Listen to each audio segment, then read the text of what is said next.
സ്നേഹവും നീതിയും ജീവിതത്തിൻ്റെ അഗാധ സ്പന്ദനങ്ങൾ. Sister sell me DSS.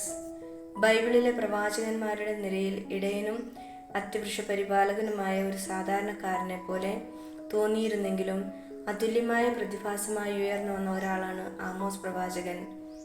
BC 8-ാം നൂറ്റാണ്ടിൽ യൂദയായിലെ ടെക്കോവയിൽ ജനിച്ച ആ ഇടയൻ ക്ഷേത്രാചാരങ്ങളുടെ വേദിയിൽ നിന്നോ പുരോഹിതരുടെ കൂട്ടായ്മയിൽ നിന്നോ അല്ല, മറിച്ച് ജനത്തിന്റെ കണ്ണീരും നിലവിളിയും നിറഞ്ഞ നിലത്തു നിന്നാണ് തന്റെ പ്രവചനം മുഴക്കിയത്. ആമോസിന്റെ സന്ദേശത്തിന്റെ മൂല്യം അദ്ദേഹം നീതിയുടെ പ്രവാചകൻ എന്നറിയപ്പെടുന്നതിൽ തന്നെയാണ്. ആമോസിന്റെ പ്രവചനങ്ങൾ മതാചാരങ്ങളുടെ ഭംഗിയിലോ യാഗങ്ങളുടെ ആഡംബരത്തിലോ ഒതുങ്ങിയിരുന്നില്ല. ദൈവത്തിന് പ്രസാദകരമായ ഏകമായ ആരാധന നീതിയുടേതാണ് എന്ന് പ്രവാചകൻ ഉറച്ചു പറഞ്ഞു. സമൂഹത്തിലെ സമ്പന്നരും അധികാരികളും ചൂഷണം ചെയ്തിരുന്ന ദരിദ്രരുടെ നിലവിളിയെ പ്രവാചകൻ തന്റെ ശബ്ദമാക്കി. അവർ നീതിമാന്മാരെ വെള്ളിക്ക് വിൽക്കുന്നു, ഒരു ജോഡി ചെരുപ്പിന് സാധുക്കളെയും എന്ന വചനത്തിലൂടെ സാമൂഹ്യ നീതിക്കായുള്ള പ്രവാചകൻ തീപ്പൊരി ഇന്നും നമ്മുടെ മനസ്സിൽ ജ്വലിക്കുന്നു. അതേസമയം വ്യാജഭക്തിയുടെ മുഖം തുറന്നു കാണിക്കാനും ആമോസ് പഠിച്ചില്ല. ക്ഷേത്രങ്ങളിലെ സംഗീതവും യാഗങ്ങളും ദൈവത്തിന് പ്രസാദകരമല്ല. നീതി ഒഴുകുന്നിടത്താണ് ദൈവത്തിന്റെ സാന്നിധ്യമെന്ന് അദ്ദേഹം പ്രഖ്യാപിച്ചു. പ്രവാചകന്റെ വാക്കുകൾ ഇന്നും കലാതീതമായി മുഴങ്ങുന്നു. നീതി ജലം പോലെ ഒഴുകട്ടെ, സത്യം വറ്റാത്ത നീർച്ചാല പോലെയും. എന്നാൽ ആമോസിന്റെ സന്ദേശം കേൾക്കുമ്പോൾ മനസ്സിൽ ഉയരുന്ന മറ്റൊരു ചോദ്യം: നീതിയും സ്നേഹവും തമ്മിലുള്ള ബന്ധം എന്താണ്? വിശുദ്ധ പൗലോസിന്റെ വചനങ്ങൾ നമ്മുടെ ചിന്തകളെ പ്രകാശിപ്പിക്കുന്നു. ബോബി അച്ഛന്റെ ചില്ലു വീട്ടിൽ കാൽവെച്ച നിമിഷം കണ്ണുകൾക്ക് മുന്നിൽ തെളിഞ്ഞ കാഴ്ച അത്ഭുതകരമായിരുന്നു. അവിടെ സ്നേഹവും നീതിയും പരസ്പരം കൈകോർത്തു നിന്നു, ഒരേ സംഗീതത്തിന്റെ രണ്ട് സ്വരങ്ങളായി. അന്നുവരെ നീതിക്ക് ഞാൻ നൽകിയിരുന്ന സ്ഥാനം ഒന്നുകൂടി ഉറപ്പിക്കപ്പെട്ടെങ്കിലും അതേ സമയത്ത് വിശുദ്ധ പൗലോസിന്റെ വചനങ്ങൾ എൻ്റെ ഹൃദയത്തിൽ അലയടിക്കാൻ തുടങ്ങി. സ്നേഹം ദീർഘക്ഷമയും ദയയും ഉള്ളതാണ്. സ്നേഹം അസൂയപ്പെടുന്നില്ല, ആത്മപ്രശംസ ചെയ്യുന്നില്ല, അഹങ്കരിക്കുന്നില്ല, അനുചിതമായി പെരുമാറുന്നില്ല, സ്വാർത്ഥത അന്വേഷിക്കുന്നില്ല, കോപിക്കുന്നില്ല, വിദ്വേഷം പുലർത്തുന്നില്ല, അനീതിയിൽ സന്തോഷിക്കുന്നില്ല, സത്യത്തിൽ ആഹ്ലാദിക്കുന്നു. സ്നേഹം സകലതും സഹിക്കുന്നു, വിശ്വസിക്കുന്നു, പ്രത്യാശിക്കുന്നു, സകലത്തെയും അതിജീവിക്കുന്നു. സ്നേഹം ഒരിക്കലും അവസാനിക്കുന്നില്ല. ദൈവം സ്നേഹമാണ്. സ്നേഹത്തിൽ നിലനിൽക്കുന്നവൻ ദൈവത്തിലാണ് നിലനിൽക്കുന്നത്. എന്നാൽ ഈ വിശ്വാസ സത്യത്തിന് പൂർണ്ണത നൽകുന്നത് ദൈവം നമ്മെ നീതിപൂർവം സ്നേഹിക്കുന്നു എന്ന തിരിച്ചറിവിലാണ്. ആരും ആരെയെങ്കിലും സ്നേഹിക്കാം, പക്ഷേ ആ സ്നേഹം നീതി നിറഞ്ഞതല്ലെങ്കിൽ അതിന് ദൈവസ്നേഹവുമായി ബന്ധമില്ല. ഹിന്ദു പുരാണങ്ങളിൽ ധർമ്മപുത്രനായ യുധിഷ്ഠിരന്റെ കഥ നമ്മെ ഏറെ പഠിപ്പിക്കുന്നു. യുധിഷ്ഠിരൻ അറിയപ്പെട്ടിരുന്നത് ധർമ്മപുത്രൻ എന്നാണ്. ധർമ്മം മാത്രമാണ് അവന്റെ ജീവൻ. അതുകൊണ്ട് തന്നെ ചൂതുകളിയിൽ തോറ്റപ്പോഴും വനവാസത്തിലേക്ക് പോകാൻ അദ്ദേഹം മടിച്ചില്ല. കാരണം അത് നീതിയായിരുന്നു. യഥാർത്ഥത്തിൽ രാജാവാകേണ്ടവൻ യുധിഷ്ഠിരനായിരുന്നു. പക്ഷേ അധികാരത്തിന്റെ ഇരിപ്പിടം ഉപേക്ഷിച്ചാലും നീതി വിട്ടുവീഴ്ച ചെയ്യാനാവില്ലായിരുന്നു. സ്ഥാനത്തേക്കാൾ വിലമതിച്ചത് നീതിയായിരുന്നു. പുരാണം പറയുന്നു, യുധിഷ്ഠിരന്റെ രഥം യുദ്ധത്തിനിറങ്ങുമ്പോൾ ഒരിക്കലും നിലത്ത് സ്പർശിച്ചിരുന്നില്ല. ധർമ്മത്തിന്റെ മഹിമ തന്നെയാണ് ആ രഥത്തെ ഉയർത്തിക്കൊണ്ടിരുന്നത്. പക്ഷേ ഒരു നാൾ അശ്വത്ഥാമാവ് കൊല്ലപ്പെട്ടു എന്ന വാക്ക് അരസത്യമായി അവന്റെ അധരങ്ങളിൽ നിന്ന് പുറത്തു വന്നപ്പോൾ ആ മഹിമ നഷ്ടമായി. കൃഷ്ണന്റെ ചാരിത്യത്തിൽ അശ്വത്ഥാമാവ് എന്ന് പേരിട്ട ഒരു ആനയെ കൊന്ന ശേഷം യുധിഷ്ഠിരൻ വിളിച്ചു, അശ്വത്ഥാമാവ് വീണു. പിന്നെ ശബ്ദം താഴ്ത്തി ചേർത്തു, ആനയാണ് വീണത്. ദ്രോണർ കേട്ടത് ആദ്യ വാക്കുകൾ മാത്രം. ആയുധം വച്ച് നിന്ന് അദ്ദേഹം കൊല്ലപ്പെട്ടു. പാണ്ഡവർ വിജയം നേടി. പക്ഷേ ആ നിമിഷം യുധിഷ്ഠിരന്റെ രഥത്തിന്റെ മഹിമ അവസാനിച്ചു.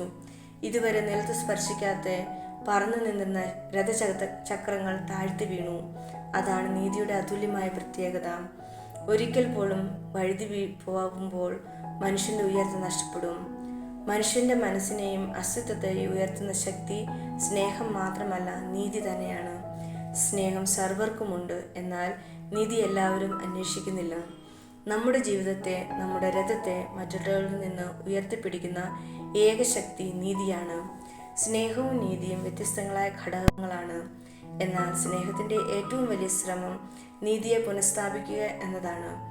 നീതിയില്ലാത്ത സ്നേഹം കപടമാണ്. അതിനെ നാം പക്ഷപാതം എന്ന് വിളിക്കുന്നു. നീതി നിറഞ്ഞ സ്നേഹത്തിന് പക്ഷഭേദമില്ല. സ്നേഹത്തിന് ആർജവം നൽകുന്ന ശക്തി നീതിയാണ്.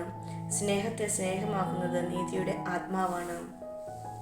സ്വർഗത്തെക്കുറിച്ച് നാം പലവിധം ചിന്തിക്കും. പക്ഷേ യഥാർത്ഥത്തിൽ സ്വർഗം എന്ന് പറയുന്നത് നീതി പുനഃസ്ഥാപിക്കപ്പെടുന്ന സ്ഥലമാണ്. ക്രിസ്തു പറഞ്ഞതുപോലെ, ഇപ്പോൾ കരയുന്നവൻ സന്തോഷിക്കും, ഇപ്പോൾ സന്തോഷിക്കുന്നവൻ കരയും. കരയുന്നവരുടെ കണ്ണുനീർ നമ്മൾ നോക്കാതെ ചിരിക്കുന്നിടത്ത് നമ്മുടെ ചിരിക്ക് നീതിരാഹിത്യമുണ്ട്. പട്ടിണി കിടക്കുന്നവർ ഉണ്ടായിരിക്കുമ്പോൾ നമ്മുടെ നിറവയറിൻ്റെ ഭക്ഷണത്തിൽ നീതിരാഹിത്യമുണ്ട്. ആ നീതിരാഹിത്യത്തിൽ നിന്നും ആരും രക്ഷപ്പെടാനാവില്ല. അതുകൊണ്ട് തന്നെ സ്വർഗം എന്ന് പറയുന്നത് നീതി നഷ്ടപ്പെടുകയും പാർശ്വവൽക്കരിക്കപ്പെട്ടവർക്കും കരയേണ്ടി വന്നവർക്കും വിശക്കുന്നവർക്കും അവകാശം തിരികെ ലഭിക്കുന്ന സ്ഥലം തന്നെയാണ്. അവിടെയെല്ലാം പ്രധാനപ്പെട്ടത് നീതിയാണ്. കാൾ യൂങ് പറയുന്ന ഒരു ചിന്ത വിചിത്രവുമാണെങ്കിലും ആഴമുള്ളതാണ്. ദാവീദിന് സ്വർഗത്തിൽ പ്രവേശിക്കണമെങ്കിൽ ആദ്യം അവൻ ഉറിയയുടെ കാലടിയിൽ വീണു മാപ്പ് ചോദിക്കണം. ഉറിയ മാപ്പ് കൊടുത്താൽ മാത്രമേ ദാവീദിന് ദൈവരാജ്യത്തിൻ്റെ വാതിലുകൾ തുറക്കൂ. ദാവീദ് ഇസ്രായേൽ രാജാവും സങ്കീർത്തനങ്ങളുടെ രചയിതാവുമായിരുന്നു. സിംഹാസനത്തിൻ്റെ മഹത്വവും ചരിത്രത്തിൻ്റെ പുഞ്ചിരിക്കും ഇടയിൽ അവൻ്റെ ജീവിതത്തിൽ ഒരു വലിയ പാതകം ഉണ്ടായിരുന്നു. ആ പാതകത്തിന് നീതി നൽകാൻ കഴിയുന്ന ഒരാൾ ഉറിയ. അതുകൊണ്ട് തന്നെയാണ് യൂങ്ങിൻ്റെ വാക്കുകൾ നമ്മെ ഓർമ്മപ്പെടുത്തുന്നത്. സ്നേഹത്തിൻ്റെ രാജ്യത്തിലേക്കുള്ള പ്രവേശനത്തിലും നീതി ഒരു കാവലാളാണ്. അതുകൊണ്ട് തന്നെ നീതി അന്ത്യാക്ഷാപിതമാണ്. നീതി ഇല്ലാതെയായാൽ സ്നേഹത്തിനും നിലനിൽപ്പില്ല. സ്നേഹത്തിൻ്റെ പരമലക്ഷ്യം നീതി പുനഃസ്ഥാപിക്കപ്പെടുക എന്നതാണ്. ഹിന്ദു പുരാണങ്ങൾ പറയുന്നത് പോലെ ധർമ്മം നഷ്ടപ്പെടുമ്പോഴാണ് ഇരുണ്ട കാലഘട്ടം ആരംഭിക്കുന്നത്. ധർമ്മം സ്ഥാപിക്കാൻ തന്നെയാണ് അവതാരങ്ങൾ വരുന്നത്. ധർമ്മം അഥവാ നീതി സ്നേഹത്തിൻ്റെ മുഖം തന്നെയാണ്. സ്നേഹവും നീതിയും രണ്ടാണെങ്കിലും സ്നേഹം ചോദിച്ചുകൊണ്ടിരിക്കുന്ന ഏറ്റവും വലിയ ചോദ്യം, എങ്ങനെ നീതി സ്ഥാപിക്കാം? രാഷ്ട്രീയത്തിലും മതത്തിലും ഒരുപോലെ നീതി നഷ്ടപ്പെട്ടാൽ സ്നേഹം നിലകൊള്ളാൻ കഴിയില്ല. സ്നേഹം ലഭിക്കാതെ ജീവിക്കാൻ ഒരാൾക്ക് സാധിച്ചേക്കാം, പക്ഷേ നീതി നിഷേധിക്കപ്പെട്ട ഒരാളോടൊപ്പം ജീവിക്കുക അസാധ്യമാണ്. എന്താണ് നീതി? വളരെ ലളിതമായി പറയുമ്പോൾ അർഹതയുള്ള കാര്യങ്ങൾ നിന്റെ അർഹതയുള്ള ഇടത്ത്, നിന്റെ അർഹതയുള്ള പരിസരത്ത് ഉറപ്പാക്കുക എന്നതാണ്. നീതി മഹത്തായ ആശയങ്ങളിൽ ഒതുങ്ങുന്നില്ല. അത് ജീവിതത്തിൻ്റെ ചെറിയ രംഗങ്ങളിലും തെളിഞ്ഞു നിൽക്കുന്നു. അതായത് വയോധികരുടെ അധരങ്ങളിൽ പതിക്കുന്ന ചൂടുകഞ്ഞിയുടെ തുള്ളുകളിൽ, ഒരാൾ കേൾക്കപ്പെടണമെന്ന് ആഗ്രഹിക്കുന്ന ദീർഘ സംഭാഷണങ്ങളിൽ, വിശക്കുന്നവരുടെ മുമ്പിൽ തുറക്കുന്ന ഭക്ഷണമേശകളിൽ, വരണ്ട നിലത്ത് ചീറ്റുന്ന ഒരു കുമ്പിൾ വെള്ളത്തിൽ. ഇവ ഒന്നും നിഷേധിക്കരുത്. സങ്കീർത്തകന്റെ വചനങ്ങൾ പോലെ സിംഹക്കുട്ടികൾ വിശന്നു വലയുമ്പോഴും ദൈവത്തെ അന്വേഷിക്കുന്നവർക്ക് ഒന്നും കുറവുണ്ടായിരിക്കില്ല. എല്ലാവരെയും സ്നേഹിക്കുക, എന്നാൽ അതിലും പ്രധാനമായി നീതി ഉറപ്പാക്കുക. കാരണം സ്നേഹത്തിന് ജീവൻ കൊടുക്കുന്നത് നീതിയാണ്.